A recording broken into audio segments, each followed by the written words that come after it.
The VA extending its deadline to file for retroactive PACT Act benefits to this Monday. A year ago today, President Biden signed that act into law, expanding health care benefits for veterans exposed to toxic materials from burn pits. And since then, more than 348,000 have already had their claims approved. The president touting the law in Utah earlier today. We have many obligations as a nation, but we only have one truly sacred obligation. And that's to equip those we send into harm's way and care for them and their families when they come home and when they don't. 1 year ago today, we met that sacred obligation when I signed, after fighting so damn hard for the PACT Act, to sign it into law. I want to thank all the veterans organizations for helping to make that happen, because it matters. All right, let's bring in Chief Washington correspondent Blake Berman. Blake, great to see you. This law certainly seems like a no-brainer, but it certainly took a while to become a reality. Look, this is also very personal, Nichole, for President Biden. He has talked often and open about his son, Beau Biden, who went and served overseas, was exposed to burn pits, came back home, had cancer, and passed away.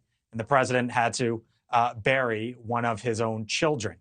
It is why, in part, that the president has been out front on this. And you talk about this legislation. You see it right there, the PACT Act. There have been protections against harmful chemicals for veterans of the past. But really the focus here, Nichole, is on expanding those benefits to those who served in the Middle East, in Iraq, in Afghanistan, all of those veterans who went over and ended up being exposed to these toxic burn pits, right? This was papers, information, but other potentially harmful chemicals that were thrown into these burn pits.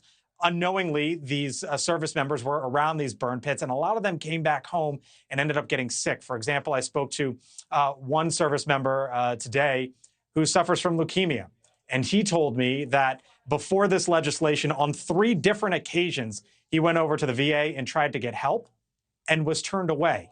And it wasn't until the PACT Act came forward that he was able to get the care and everything that he needed from the VA. So what you're seeing from the Biden administration today, talking about this, touting it, but they also want to get the message out there so that more veterans can come out forward who need this help, and so that they know that the help is there and can go on over to the VA and get the help that they need and deserve. Thank you for watching. Go to newsnationnow.com to find News Nation on your television provider. And don't forget to click the red subscribe button below to get more of News Nation's fact-driven, unbiased coverage.